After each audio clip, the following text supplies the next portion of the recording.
안녕하세요. 자, 오늘은 이제 미적분 1 수열의 극한 파트부터 시작하겠습니다. 일단은 수열의 극한. 매주 화요일은 미적분 1 강의가 올라가게 될 거고요. 수열의 극한부터 시작해서 이제 급수, 그 다음에 함수의 극한, 함수의 연속 등등 해서 미분 적분까지 쭉 올라갈 예정입니다. 오늘은 그 첫 시간으로 수열의 극한에 대해서 알아보도록 하겠습니다. 자, 지금부터 보게 될 거는 이제 수열의 극한인데요. 첫 번째로 수렴과 발산이라는 거에 대해서 알아야 됩니다. 근데 이제 수열의 수렴과 발산에 대해서 알아야 되는데, 수열이란 것 자체가 A1항, A2항, A3항, A4항 등등등 가다가 AN항. 자, A1부터 AN까지는 한쪽 방향으로, 즉 숫자 첫 번째 항, 두 번째 항, 세 번째 항, 네 번째 항 일정한 규칙을 갖고 움직이게 됩니다. 이랬을 때 이 일정한 규칙을 갖고 n항이 아니라 더 가게 되었을 경우, A의 2n항도 지나서 A의 3n항도 지나서 계속 갔을 경우는 어떻게 표현하느냐?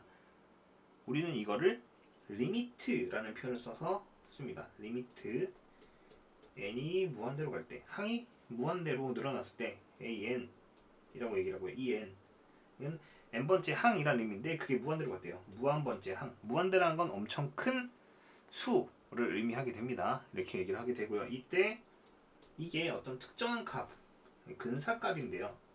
이 특정한 값으로 가까워지게 되면은 우리 이때 수렴한다 라고 이야기를 합니다. 알겠나요? 그때 이 수렴하는 값을 극한값 이라고 얘기를 합니다. 극한 또는 극한값이라고 이야기를 해요. 자, 그랬을 때 항상 수렴하진 않을 거 아니야. 수렴하지 않는 경우를 뭐라 하느냐? 발산이라 얘기합니다. 이 발산은 수렴하지 않는 경우를 전부 다 발산이라고 얘기를 하고요. 이 발산에는 또 두 가지 형태로 나뉘어요. 그러니까 매우 커지거나 매우 작아지는, 예를 들어서 AN이 N이에요. 그러면은 1항은 1, 2항은 2, 3항은 3 점점 커지다가 N항 점점 커져서 플러스 무한대 이렇게 되거나, 만약 AN이 마이너스 N입니다. 마이너스 1, 마이너스 2, 마이너스 3 점점점에서 마이너스 N 점점점 마이너스 무한대, 매우 커지거나 매우 작아지는 이런 두 가지 형태의 발산이 존재를 하고요. 이와는 또 다른, 만약 AN이 마이너스 1의 n제곱이다. 그럼 얘는 첫째 항은 마이너스 1, 둘째 항은 1, 셋째 항은 마이너스 1, 넷째 항은 1. 어떻게 돼요? 계속해서 1과 마이너스 1이 반복되죠. 우리는 이 경우를 진동발산이라고 얘기를 합니다. 진동발산. 이렇게 매우 커지거나 매우 작아진 형태의 발산이 있는가 하면은 이렇게 진동 형태의 발산도 존재를 한다라고 이야기를 할 수 있습니다. 그럼 어떤 값이 되는 수렴, 그 다음에 수렴이 하지 않는 발산. 발산은 그냥 플러스 마이너스 무한대로 발산하는 경우와 진동 발산, 두 가지 형태로 나누어진다 라고 이야기를 할 수 있어요. 오케이? 이게 수열의 극한의 기초입니다. 그러면은 이 수열의 극한에는 당연히 어떤 기본적인 성질이 존재하겠죠. 두 번째요. 근데 이 성질에 대해서 얘기하기 전에 기본적으로 깔고 들어가야 될 게 뭐냐면, 리미트 n이 무한대로 갈 때 an을 알파라는 수렴값을 갖고, 리미트 n이 무한대로 갈 때 bn이라는 수열은 베타라는 수렴값을 가져요. 극한값을 가져요. 이때, 그러니까 두 수열이 모두 수렴이라는 조건이 깔려 있습니다. 이 조건 하에 이제 이 성질이 성립을 하는 거예요. 첫 번째로 리미트 n이 무한대로 갈 때 c 곱하기 an, c는 상수를 얘기하고 이때는 c 곱하기 리미트 n이 무한대로 갈 때 c가 밖으로 빠졌어요. an. 왜냐면 c는 숫자기 때문에 이 n의 영향을 안 받아요. 그렇기 때문에 어떻게 됩니까? 얘는 c 곱하기 알파 이렇게 처리가 됩니다. 그 다음에 두 번째로 리미트 n이 무한대로 갈 때 an 풀마 bn, 이거는 리미트 n이 무한대로 갈 때 an 풀마 리미트 n이 무한대로 갈 때 bn, 즉 알파 풀마 베타 합차에 대해서 성립을 합니다. 성질 자체가 극한이. 세 번째로 리미트 n이 무한대로 갈 때 an 곱하기 bn, 얘는 알파 곱하기 베타 곱에 대해서 성립을 하네요. 이제 일단 사칙연산 중에 남은 건 하나 뭐예요? 나눗셈이에요. 네 번째 리미트 n이 무한대로 갈 때 bn분의 an인데 베타분의 알파가 성립을 합니다. 근데 이렇게만 써놓으면 성립을 하는 게 아니에요. 사실은 조건이 하나 붙어요. 무슨 조건이 붙냐? 단 bn과 베타가 둘 다 0이 아니어야 돼요. 왜냐면 분모에 있죠. 분모에 있는 건 0이 될 수 없기 때문에 이 조건이 반드시 써져 있어야 됩니다. 만약 안 써져 있다면 틀린 거예요. 그러니까 반드시 기억해둬야 돼요. 뭐라고? 수열의 극한은 사칙연산과 실수배에 대해서 전부 다 성립을 합니다. 단 나눗셈에 대해서는 분모가 0이 되는 경우에 대해서 뭐다? 제외를 해야 한다 라고 이야기할 수 있어요. 오케이? 자, 이렇게 주어집니다. 근데 이런 성질을 알았는데 실제로 우리가 극한값을 구할 수 있어야 될 거 아니야? 극한값 실제로 구할 수 있어야 돼요. 수열의 극한값을 구해낼 수 있어야 됩니다. 근데 이 극한값 계산은 수열의 극한의 경우에는 두 가지 형태를 나누어서 계산합니다. 첫 번째는 바로 무한대분의 무한대 형태로 불리고요. 두 번째는 무한대 빼기 무한대로 불려요. 우린 이 두 가지를 부정형이라고 보통 이야기하고요. 부정이란 뜻은 여기서 정해지지 않은 형태를 얘기합니다. 만약에 예시를 들어서 무한대 더하기 무한대를 하면 얘는 뭐예요? 얘는 무한대 나올 거예요. 매우 큰 두 수를 더했으니까 매우 큰 수가 나올 겁니다. 그 다음에 무한대 곱하기 무한대를 하면 어떻게 돼요? 얘는 당연히 무한대가 나올 거예요. 매우 큰 두 수를 곱했으니까 무한대가 나오겠죠. 하지만 얘는 매우 큰 두 수를 나눴어. 참고로 얘는 1이 아닙니다. 이건 x와 같은 문자가 아니에요. 매우 큰 상태를 이야기하는 무한대입니다. 무한대는 매우 큰 상태를 이야기하고 있어서 무한대분의 무한대라고 해서 1로 나눠지는 이런 일은 없어요. 그럼 뭐냐? 매우 큰 두 수인데 만약 분모가 100만이고요. 분자도 100만이에요. 그럼 1이 되는 경우도 있죠. 근데 분모가 1억인데 예를 들어 분자가 100 정도밖에 안 돼. 매우 큰 수지만 분모를 1억조라는 건 없죠. 근데 1억조, 그러니까 1조, 1경, 1해 이런 걸 했을 때 분모가 1억 정도 된다. 분자가. 그럼 분모에 비해서 분자가 너무 작죠. 그런 경우에 0으로 표현할 수도 있어요. 왜? 매우 작으니까. 너네 모래사장에서 조개 껍데기 하나 니네가 만약에 엄청 좋은 걸 주웠어. 너. 근데 그걸 다 잊어버렸어. 다시 찾을 수 있는 확률은 얼마예요? 거의 0이 가까워요. 왜? 모래사장은 얼마 안 되지만 그 조개 껍데기 하나가 매우 자그마하기 때문에 그걸 다시 모래사장에서 찾을 수 있는 확률은 빵에 가깝다라고 얘기를 하죠. 그거랑 비슷한 개념이에요. 분모가 매우 크기 때문에 분자도 크지만 그게 사실상 상대적으로 0으로 보인다. 매우 작게 보인다 라는 의미를 갖게 돼요. 그럼 그와 반대로 분모가 작고 분자가 큰 경우도 있을 수 있겠죠. 그때는 뭐야? 플러스 무한대. 이런 식으로 표현할 수도 있어요. 그래서 부정형, 얘는 확실하게 형태가 정해지지 않았다. 무한대 빼기 무한대도 확실하게 계산값을 모른다 라고 해서 만약 1조 빼기 1조 이렇게 될 수도 있잖아. 그럼 빵이에요. 막 1조 1 빼기 1조 이런 경우도 있을 수 있어요. 그럼 1이잖아요. 그러니까 그런 경우를 구하는 방식을 부정형의 풀이라고 얘기합니다. 이 두 개를 풀어낼 건데요. 이제 첫 번째로 다시 무한대분의 무한대의 풀이 얘기를 해봅시다. 이걸 풀어내는 방식은 뭐냐면 분모의 최고차항으로 분자분모를 나눕니다. 분자분모를 나누기. 무슨 말이냐? 자, 예시를 들게요. 리미트 n이 무한대로 갈 때 n제곱 플러스 2n이고요. 마이너스 n제곱 빼기 1이라고 주어졌다 쳐봅시다. 자, 그럼 이 경우에 분모의 최고차는 얼마예요? 분모의 최고차는 n제곱입니다. n제곱으로 나누겠다는 얘기예요.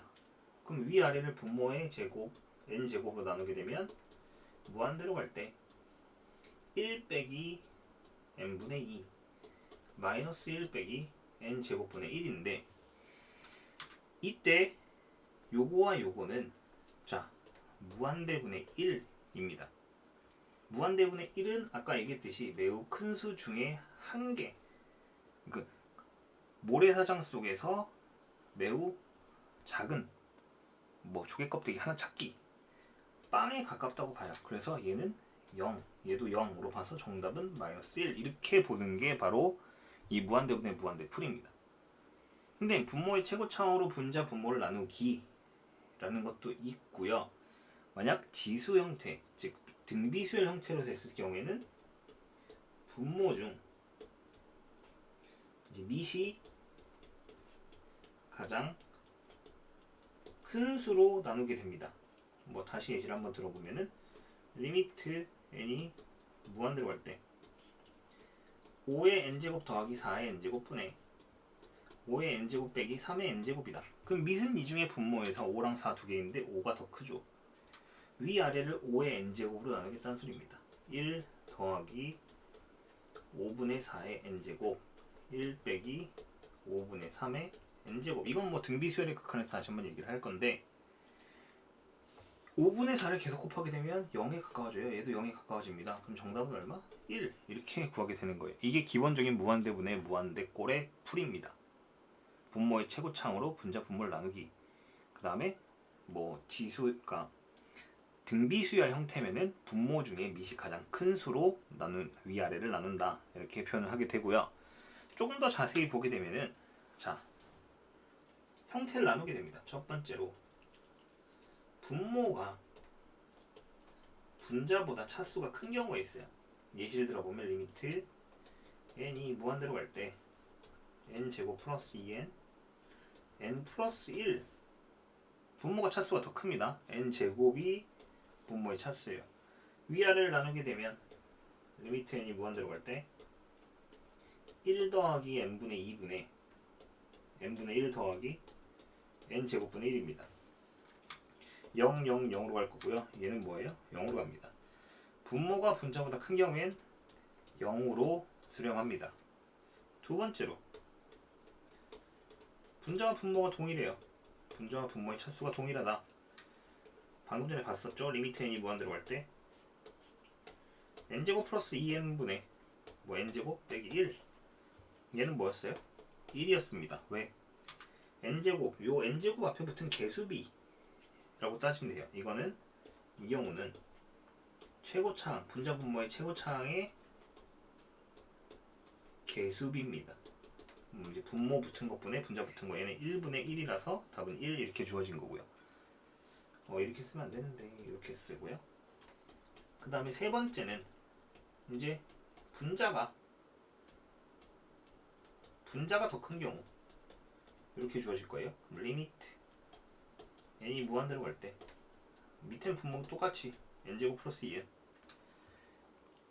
분모는 n세제곱 빼기 3n 더하기 1이라고 합시다. 위에는 3차 분모는 2차 이렇게 주어졌어요. 그럼 얘는 리미트 n이 무한대로 갈 때 1 플러스 n분의 2분의 n 빼기 n분의 3 더하기 n제곱분의 1입니다. 0, 0, 0으로 가는데 얘가 플러스 무한대로 가네요. 그럼 얘는 플러스 무한대가 됩니다. 어떻게 되는 거예요? 발산이에요. 발산. 이건 뭐다? 발산. 그럼 분모가 더 크면 분자가 더 크면 발산이다 라고 받아들이면 됩니다. 이게 기본적인 무한대분의 무한대 형태 중에 주어진 세 가지 형태입니다. 그럼 이제 이거에 이어서 무한대 빼기 무한대 형태의 풀이를 하게 되는데 대표적인 예시로 이런 겁니다. 리미트 n이 무한대로 갈 때 루트 n 플러스 n제곱 플러스 2 빼기 루트 2n이라 쓸게요. n제곱 플러스 1. 자, 이렇게 쓸게요. 그러면은 이렇게 주어지는데 얘도 무한대로 갈 거고요. 얘도 무한대로 갈 거예요. 기본적으로 무한대 빼기 무한대가 맞죠? 이때 이건 어떻게 풀어내느냐? 자, 이때는 유리화를 하게 됩니다. 유리화. 분자의 유리화. 어떻게 하느냐? 여기 위에다가 얘 켤레에 해당하는 이걸 곱하게 돼요. 그럼 당연히 없는 걸 곱한 거니까 분모에다가도 곱하게 되죠. 이렇게 곱하게 됩니다. 그럼 식을 다시 쓰게 되면 리미트 n이 무한대로 갈 때 루트 n제곱 플러스 2n 더하기 루트 n제곱 플러스 1이 되고요. n제곱 플러스 2n 빼기 n제곱 빼기 1이라서 얘랑 얘는 지워지고 정리하자면 2n 빼기 1이 됩니다. 자, 무한대분의 무한대꼴이 됐어요. 지금 분자에서 최고차는 얼마입니까? 자, 루트 안에 2차예요. 근데 루트는 통상적으로 2분의 1차라고 생각하시면 됩니다. 2분의 1차. 앞에 만약에 아무것도 안 붙어있잖아. 여기 앞에 이게 아무것도 안 붙어있으면 2라고 했잖아. 2분의 1차라고 생각하면 되고요. 고1 2학기 때 지수 배웠죠? 지수 안 배웠어? 다시 복습하고 와야 돼요. 지수에 배우면 루트는 2분의 1차처럼 생각을 했습니다. 그럼 결국에 얘는 1차, 위에도 1차. 그러면 위아래를 1차로 나눌 건데 루트 안에 들어가면은 n제곱이 되면서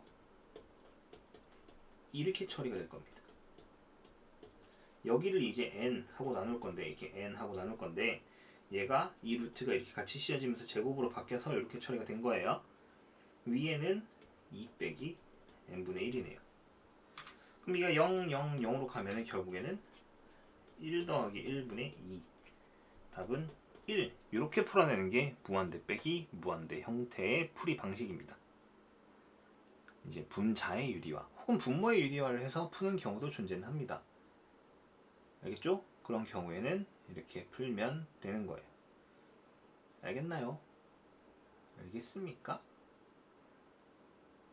자, 그러면은 이제 네 번째로 넘어가서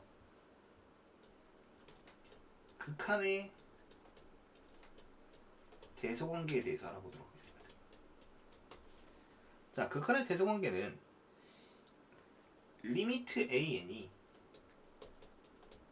리미트 an이 알파로 수렴하고요. 또 제한 조건을 줘야죠. 리미트 bn이 베타로 수렴할 겁니다. 이걸 이제 기본적으로 깔아놓고 시작할게요.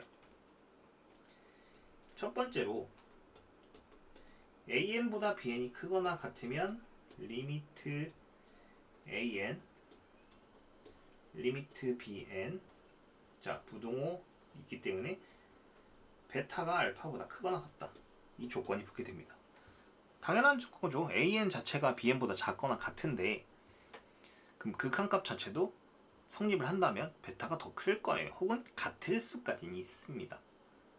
같을 수까지는 있어요. 이렇게 주어집니다. 뭐 같을 수까지는 있고요. 그 다음에 두 번째로 볼 때 얘가 더 중요한 건데 an이 있고 그 다음에 bn이 있는데 그 사이에 cn이 껴있어요. 참고로 등호는 없어도 됩니다.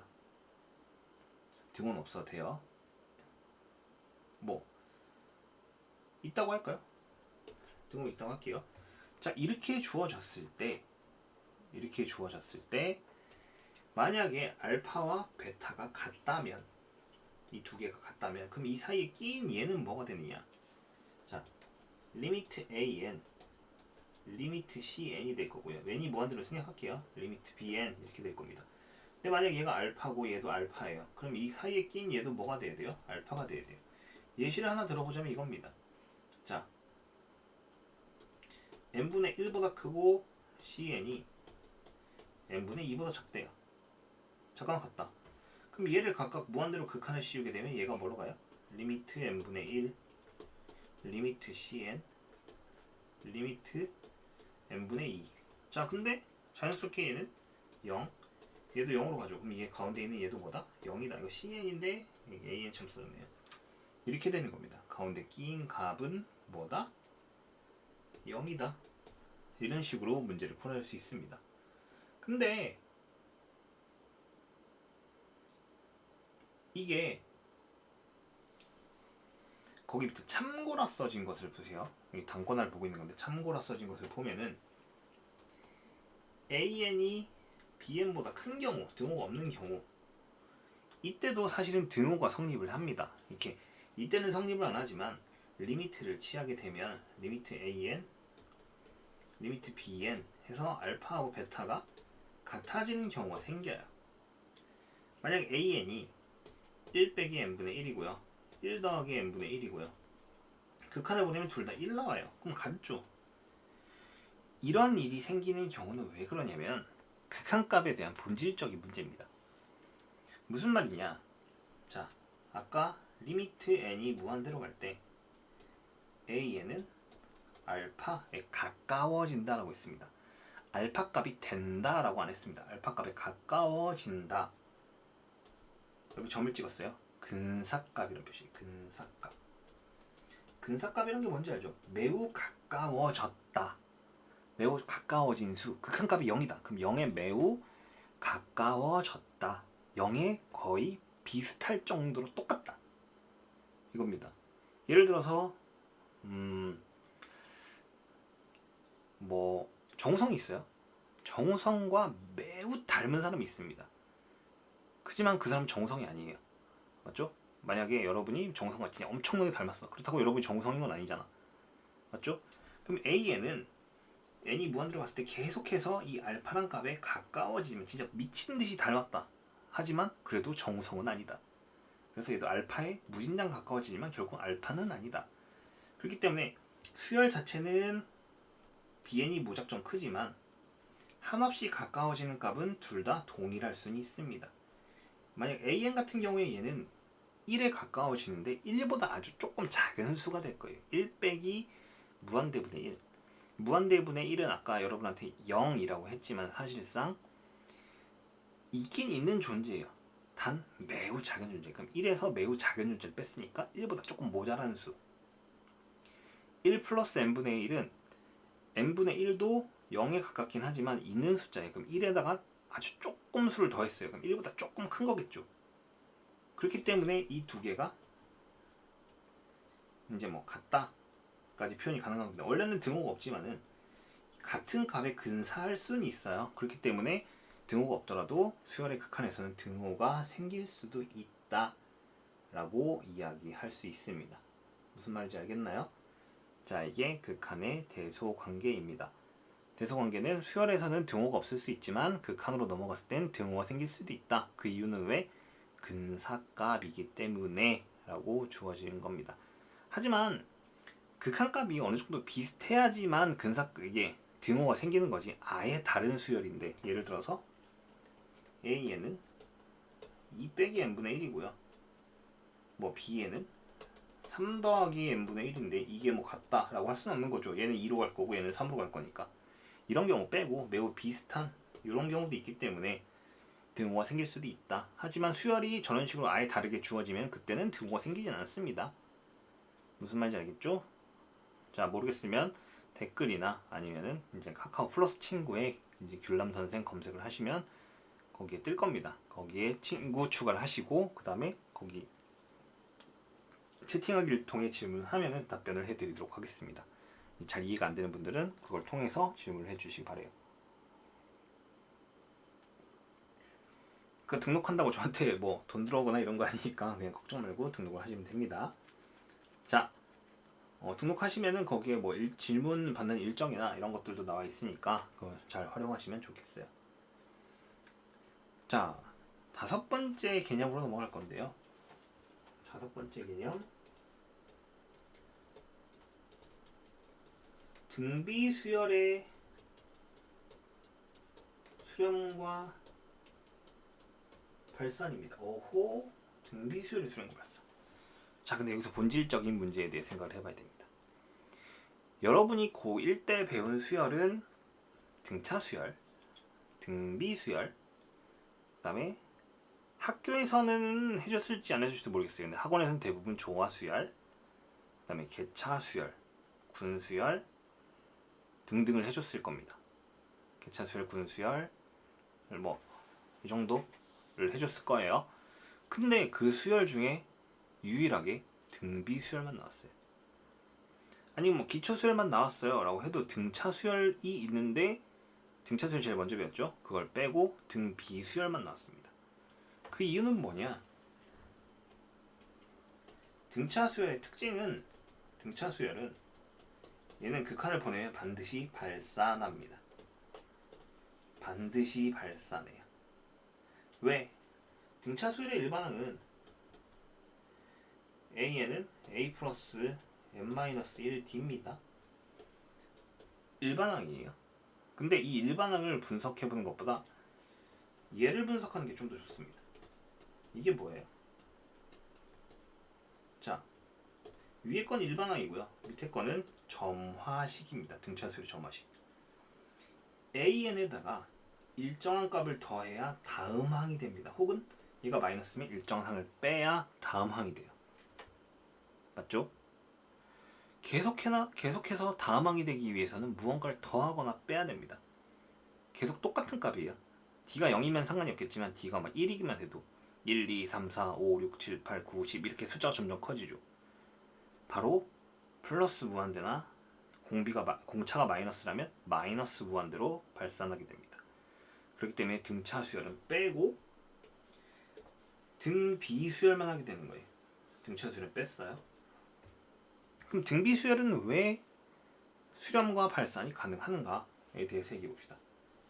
자, A 첫 항이에요. 두 번째 항은 AR, 세 번째 항은 AR 제곱, 네 번째 항은 AR 세제곱, n번째 항은 AR의 n-1제곱입니다. 같은 수를 계속해서 곱하게 돼요. 근데 만약 R이 1보다 커요? 그러면은 숫자는 계속해서 커지겠죠. 예를 들어서 A 2라고 합시다. 공비가 2, 공비가 예를 들어서 2라고 할 때 2A, 4A, 8A 이때는 점점 커집니다. R이 1이면 A, 이때는 그냥 A로 수렴할 거예요. A로 수렴. 왜냐면 벽끼지 않잖아. 등차 수열에서도 공차가 0인 경우에는 그냥 A로 수렴해요. 초항으로 수렴합니다. 근데 만약에 R이 마이너스 1에서 1 사이다. 왜 마이너스 1보다 작으면 1보다 작은 거지. 왜 마이너스 1보다 커야 돼요? 뭐냐면 숫자의 크기가 그러니까 절대값이 붙은 R이 1보다 작은 경우는 분수를 얘기하게 되는데 2분의 1이나 마이너스 2분의 1 같은 그런 분수들의 특징이 뭐냐면 곱하면 곱할수록 점점 작아집니다. 예를 들어 R이 2분의 1이라고 칠게요. A 2분의 1A 4분의 1A 8분의 1A 어떻게 돼요? 점점 작아집니다. 만약에 마이너스 2분의 1인 경우엔 A 마이너스 2분의 1A 4분의 1A 마이너스 8분의 1A 뭐 부호가 왔다 갔다 하지만 숫자값 자체는 점점 작아집니다. 그러다가 뭘로 가요? 이 두 개는 0으로 갑니다. 0으로 수렴해요. 어허? 그러면 공비가 마이너스 1일 땐요? A 마이너스 A A 마이너스 A 이때는 뭐예요? 진동이네요. 진동. 이때는 발산이고요. 일단 그럼 R이 마이너스 1보다 작을 때는 이때는 어떻게 됩니까? 마이너스 2만 해도 A 마이너스 2A 4A 부호가 왔다 갔다 하는데 숫자값은 점점 커져요. 플러스 마이너스 무한대 중에 뭐 항이 홀수일 때는 플러스 무한대, 짝수일 때 마이너스 무한대를 향해서 가겠죠. 이 경우도 우리는 발산이라고 얘기합니다. 발산. 플러스 마이너스 무한대 중에 어떤 걸로 가는지는 모르지만 그래도 발산이에요. 어쨌든 수렴은 아니니까. 수렴이 아니면 발산이에요.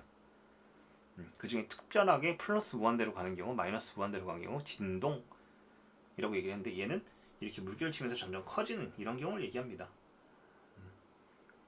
그러면은 등비 수열에 대해서 좀 정리를 해보면은 방금 전까지 얘기를 했죠. 자, 등비 수열은 범위를 나눠서 생각해 볼게요. 절대값 r이 1보다 클 때, 이거 a는 a 곱하기 r의 n-1제곱, 이게 일반항 써놓은 거고, r이 절대값 r이 1보다 크면은 발산입니다. 두 번째로 절대값 r이 1보다 작으면 이땐 0으로 수렴해요.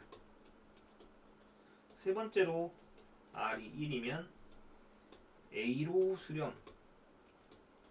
네 번째로 r이 -1이면 이때 발산이에요. 진동 발산이죠. 진동. 뭐 이렇게 얘기를 합시다. 그러면 결국엔 수렴 가능한 범위는 뭡니까? 수렴 조건. 수렴하기 위한 조건은 -1에서 r이 1보다 작거나 같다. 이게 공비의 수렴 조건입니다. 그럼 결론적으로 이제 최종적으로 정리할게요. 등비 수열의 수렴 조건입니다.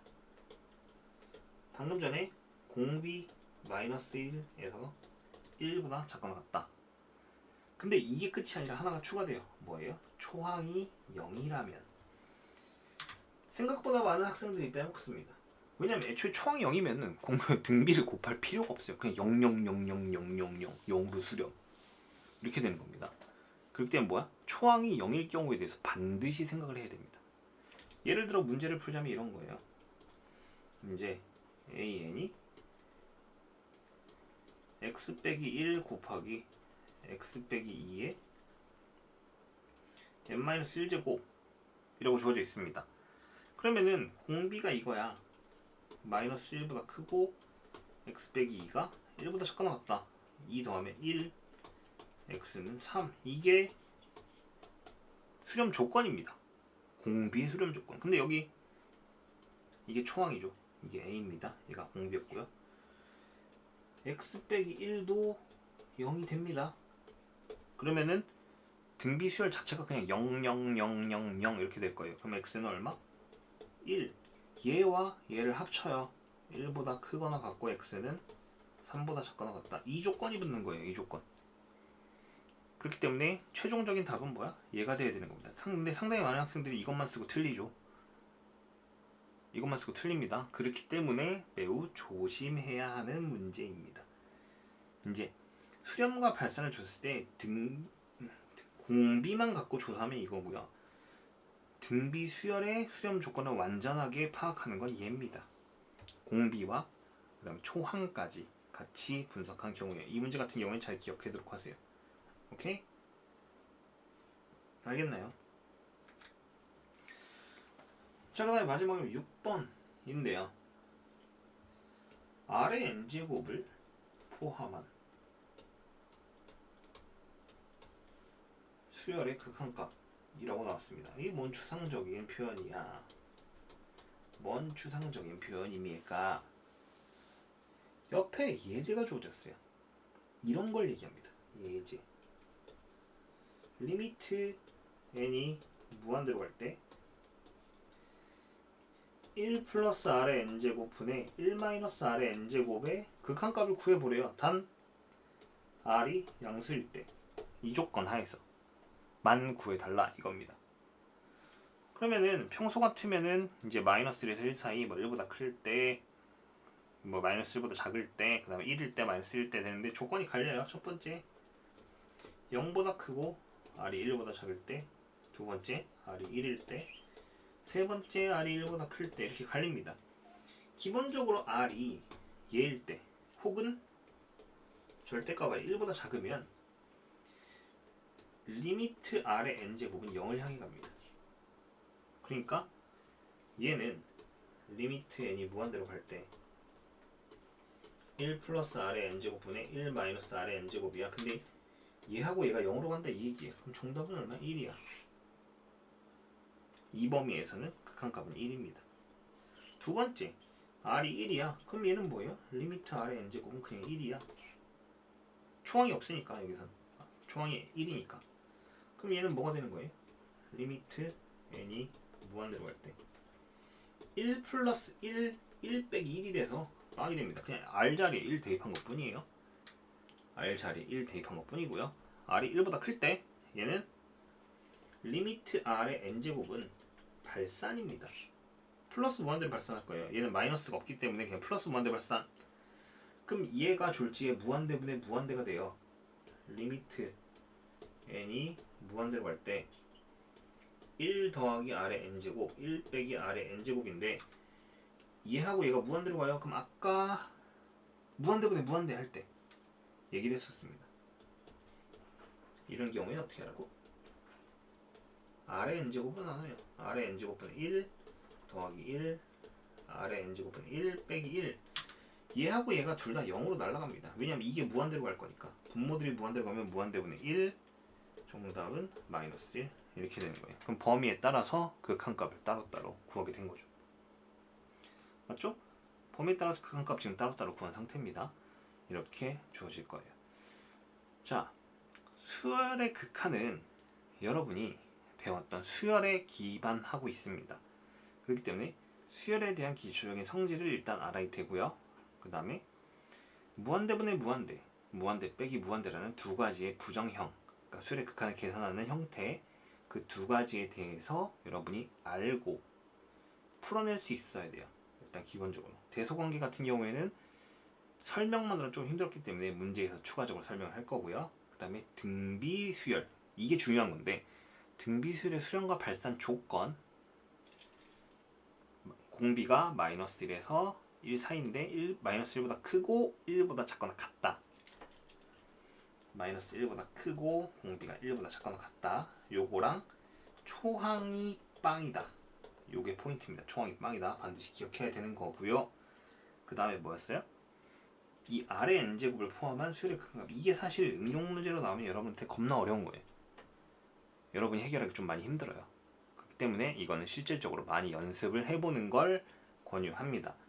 자, 일단 개념 정리는 이 정도까지 하고요. 그 다음에 문제풀이로 다시 보도록 합시다. 자, 여기까지